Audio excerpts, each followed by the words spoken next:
एक राजा के विशाल महल में एक सुंदर वाटिका थी, जिसमें अंगूरों की एक बेल लगी थी। वहाँ रोज एक चिड़िया आती और मीठे अंगूर चुन चुन कर खा जाती और अधक्के और खट्टे अंगूरों को नीचे गिरा देती। माली ने चिड़िया को पकड़ने की बहुत कोशिश की, पर वह हाथ नहीं आई। हताश होकर एक दिन माली ने राजा को यह बात बताई। यह सुनकर राजा भानुप्रताप को आश्चर्य हुआ। उसने चिड़िया को सबक सिखाने की ठान ली और वाटिका में छिपकर बैठ गया।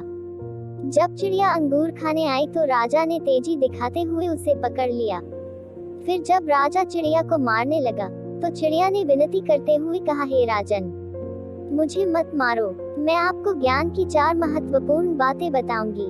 राजा ने कहा, समय मत बर्बाद करो मेरा, और जो भी बताना है जल्दी बता। चिड़िया बोली, हे राजन, सबसे पहले तो हाथ में आए शत्रु को कभी मत छोड़ो। राजा ने कहा, दूसरी बात बता। चिड़िया ने कहा, असंभव बात पर भूलकर भी विश्वास मत करो, और तीसरी बात यह है कि बीती बातों पर कभी पश्चाताप मत करो।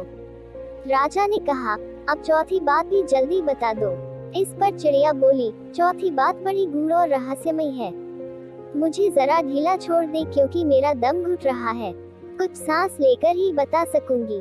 चिड़िया की बात सुन जैसे ही राजा ने अपना हाथ ढीला किया, चिड़िया उड़कर एक डाल पर बैठ गई और बोली, मेरे पेट में 2 हीरे हैं। यह सुनकर राजा पश्चाताप में डूब गया। राजा की हालत देख चिड़िया बोली, हे राजन, ज्ञान की बात सुनने और पढ़ने से कुछ लाभ नहीं होता, उस पर अमल करने से होता है। आपने मेरी बात नहीं मानी, मैं आपकी शत्रु थी, फिर भी आपने पकड़कर मुझे छोड़ दिया।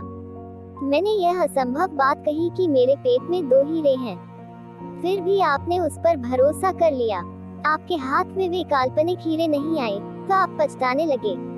उपदेशों को आचरण में उतारे बगैर उनका कोई मोल नहीं।